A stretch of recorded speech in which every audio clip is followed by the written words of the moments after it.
Bonjour, ça me fait très plaisir de vous retrouver. Vous vous rappelez, le mois passé, ensemble, on a découvert un album qui s'appelait Manchot au chaud. Aujourd'hui, nous sommes à l'école des Saints-Martyrs canadiens, qu'on remercie d'ailleurs de nous accueillir dans leur bibliothèque. Et à côté de moi, il y a quelqu'un que j'aime beaucoup, que je suis très heureuse de vous présenter, qui s'appelle Catherine Lamontagne-Drolet.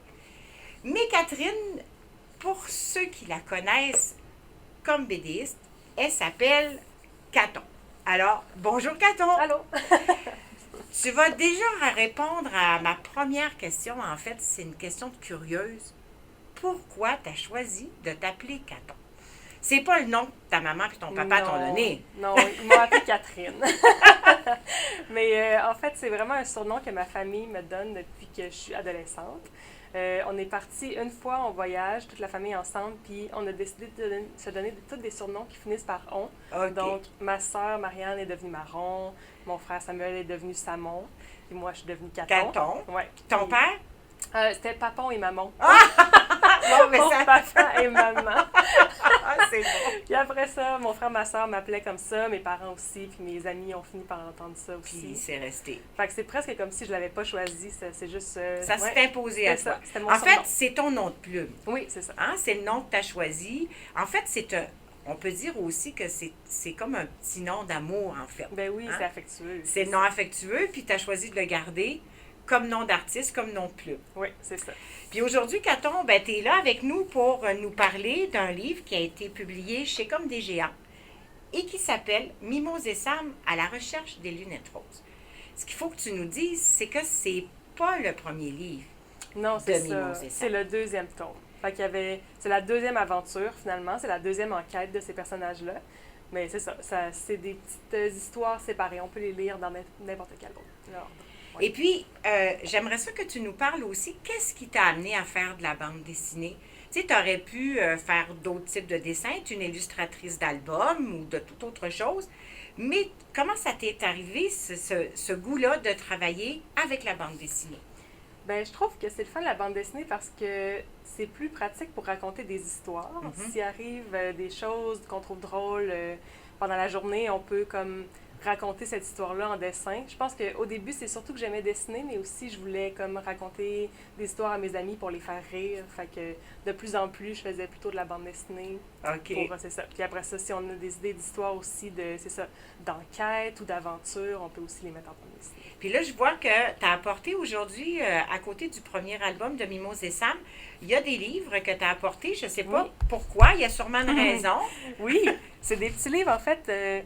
Mon histoire de Mimose et Sam, en fait, les personnages sont inspirés de ces petits personnages-là. C'est une autre bande dessinée qui a été faite au Japon. Puis, c'est le petit personnage ici, c'est l'inspiration pour Mimose.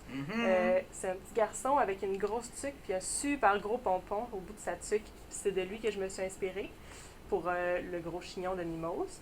Puis il est toujours accompagné de ses deux amis ici, ces deux petits chiens avec deux petits foulards. Puis eux autres aussi, ils vivent dans un jardin. Comme mes personnages sont comme gros de même, puis ils se promènent parmi les feuilles qui leur paraissent super grosses autour d'eux autres. Fait que c'était mon inspiration pour les deux livres. En fait, c'est peut-être ça aussi qui t'a inspiré de faire un ami. Oui, de faire un accompagnateur. C'est l'ami de... C'était inspirant pour le personnage de Sam. En fait, c'est son ami, mais c'est aussi son partenaire d'enquête. Oui, c'est ça. Hein, on peut dire ça. Exact. Puis vous allez découvrir, dans la recherche des lunettes roses, en fait, que Mimose et Sam, dans cet album-là, ils vont aider un de leurs amis. Oui. Hein? Puis, je ne sais pas si vous voyez bien, cet ami-là, c'est une taupe et il y a des lunettes roses. Oui. Et il y a un petit problème, en fait. Oui. Elle a perdu ses lunettes. Et puis, je ne sais pas s'il y en a parmi vous qui ont des lunettes, mais habituellement, quand on a des lunettes, c'est qu'on en a besoin. Et que si on les perd, ça ne va pas très bien.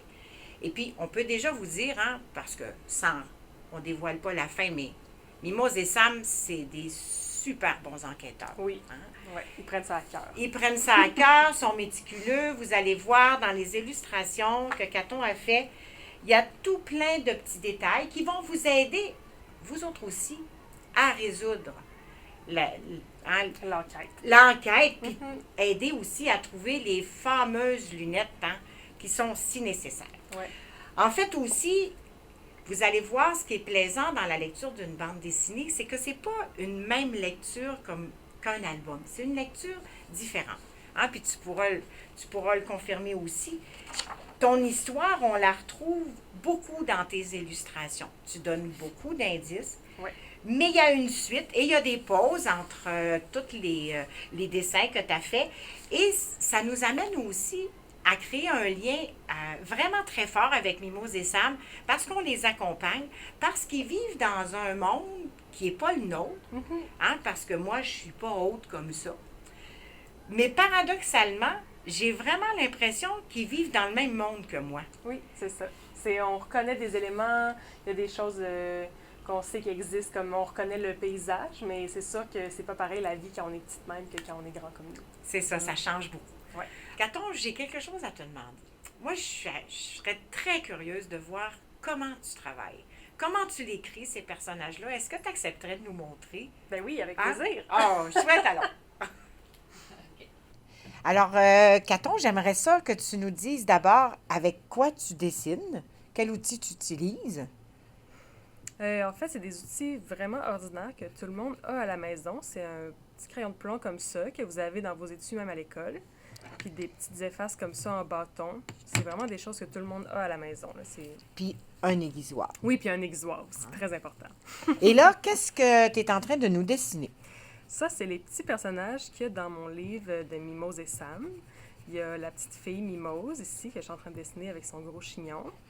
Puis après ça, je vais dessiner Sam, qui est un genre de petit panda ou koala. Moi, dans ma tête, j'imagine que c'est un petit toutou. C'est comme le toutou de Mimose, un peu. OK, c'est son doudou. Oui, c'est ça. Ah, c'est son doudou. Puis là, tu y as fait plein de cheveux quand même. Oui, c'est ça. Je voulais que son chignon ici soit presque aussi gros que sa tête. Sa comme tête. ça, quand on la voit dans les pages, on voit tout de suite où est-ce qu'elle est. On peut la repérer facilement. Ça, tu l'as pensé tout de suite avec ce gros chignon-là? Oui, pas mal. C'est venu pas mal tout de suite. Je me suis inspirée d'un autre petit personnage que j'avais vu dans un livre qui portait une grosse tuque. Puis sur le bout de sa tuque, il y avait un gros pompon ici. Puis là, moi, j'ai transformé ça en gros chignon de même. Alors, à devoir aller, on a l'impression que c'est tout simple. Oui, mais c'est des heures et des heures de pratique. Oui, c'est des heures et des heures de pratique pour dessiner vite comme tu dessines. Ouais. Ça prend beaucoup d'habileté et beaucoup de travail. Oui, c'est surtout du travail, là. Ben, c'est surtout aussi beaucoup aimer dessiner. Moi, quand j'étais enfant, je dessinais tout le temps. Quand j'étais à l'école, en écoutant la classe, souvent, je faisais des petits dessins dans les marges de mes cahiers. Je faisais des petites bandes dessinées, des dessins pour faire rire mes amis avec des petites histoires qui se passaient dans la vie quotidienne pour les faire rire. Puis ça fait que de jour en jour, je me pratiquais à dessiner tout le temps. Fait que quand j'étais petite, je dessinais pas comme ça, là. Ça, c'est juste en travaillant souvent, on finit par dessiner de plus en plus vite, puis faire moins d'essais-erreurs avant d'arriver à quelque chose de final. Là, tu vois, je te regarde aller, puis je remarque que tu es revenu à son chignon, tu es retourné à son chandail, tu as recoloré un peu ses pieds. En fait, en cours de route, tu reviens, puis tu rajoutes, des fois, j'imagine, tu enlèves un peu. Oui. Hein? C'est au regard, tu y vois un peu à l'instinct ou... Oui, c'est ça. Souvent, c'est plus facile de faire tout le dessin assez vite, puis après ça, on revient faire les petits détails peu à peu pour, faire les petits détails à la fin, là. Au début, c'est plus facile de placer les éléments principaux du dessin, puis après ça, on vient faire les petits détails. En fait, c'est fascinant de te regarder travailler. Ben ça, c'est son ami Sam ici. Je l'ai fait un petit peu plus dodu que dans le livre. C'est comme s'il vient de manger une grosse fraise. Ouais, ben là, c'est la Saint-Valentin. Peut-être qu'il a mangé beaucoup de chocolat. Oui, il y a les petits jeux un petit peu sales, là, c'est suspect. Puis là, ils sont prêts pour partir à l'aventure, en fait. Oui, c'est ça. Ils sont prêts pour aller faire des petites enquêtes. Puis je vais faire un petit décor aussi, parce que, dans le fond, là, ils ont l'air de taille normale, mais finalement, les personnages sont tout petits. Les aventures, ils se passent dans un jardin, comme si Mimose et Sam, ils étaient grands comme de quelques centimètres seulement, là. Fait que les feuilles qui, pour nous, ils seraient petites, pour eux autres, c'est des super grandes feuilles, comme ça. En fait, c'est grâce à ta feuille que tout à coup, on vient d'apprendre que Mimose et Sam, Ouais. ils sont tout petits. C'est ça, exactement. Moi, j'ai décidé qu'il allait être petit de même puis qu'il allait se promener dans un jardin parce que mon père puis ma mère puis ma sœur aiment vraiment beaucoup travailler dans le jardin chez nous l'été. Je les vois souvent comme... c'est ça, ils font pousser des légumes puis des herbes puis même des fleurs aussi.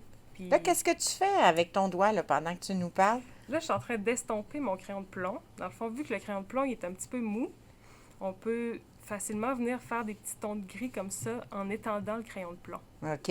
Des fois, il y a même des outils là, on peut trouver qui s'appellent des estompeurs. Ça ressemble à une petite efface en bâton de même, puis ça sert à aller estomper. Mais comme si on avait un crayon OK. qui était fait pour faire ça. Alors, si je reviens à ce que tu disais, en fait, Mimose et Sam, c'est un peu un hommage à une activité qui est populaire dans ta famille. Oui, c'est Hein? ça. C'est une manière de leur dire que toi, tu trouves ça beau, Ben oui, puis cette j'ai passion-là remarqué- qu'ils ont. OK. Ouais. Puis quand on se promène dans le jardin, si on porte attention, c'est vraiment le fun parce que on voit qu'il y a vraiment plein de petits insectes, de petits animaux qui viennent se promener dans le jardin. Puis pour eux, le jardin est super grand. Ça m'intéressait de faire un livre là-dessus. C'est une très belle idée. C'est magnifique ce que tu es en train de nous faire. Merci. Vraiment. Merci, Caton. Merci beaucoup.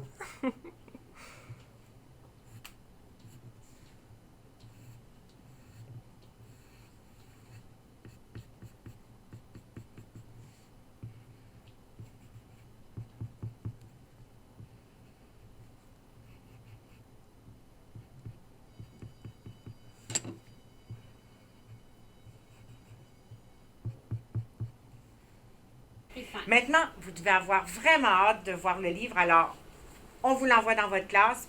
Bonne lecture. Aujourd'hui, comme c'est la Saint-Valentin, on a un cadeau pour vous. En fait, c'est un cadeau un peu spécial.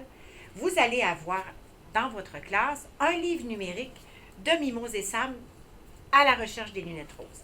Ça va vous permettre d'aller vraiment regarder plus attentivement et découvrir plein de petits détails parce que ça va être sur un grand écran, tous les dessins que Caton a fait.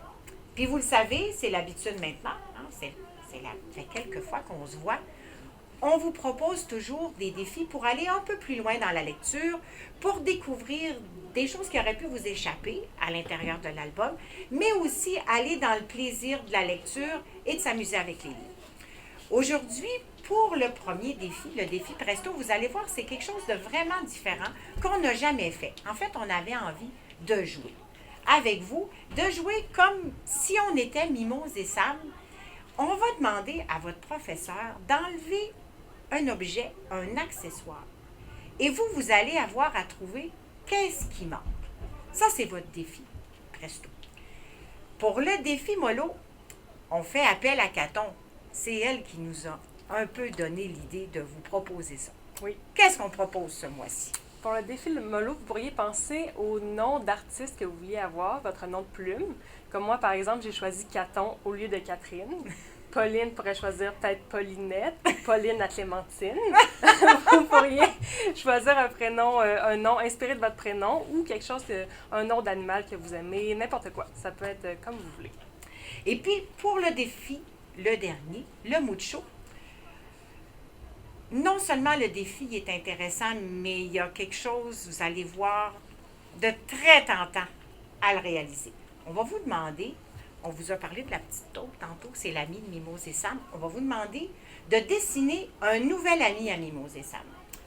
Et on va vous demander de nous l'envoyer à l'adresse qui apparaît en bas. Et parmi tous les dessins des nouveaux amis de Mimose et Sam qu'on va avoir reçus, on va faire tirer le dessin que Caton a fait tantôt. Alors, participez, s'il vous plaît. Et puis, on vous souhaite vraiment bonne chance.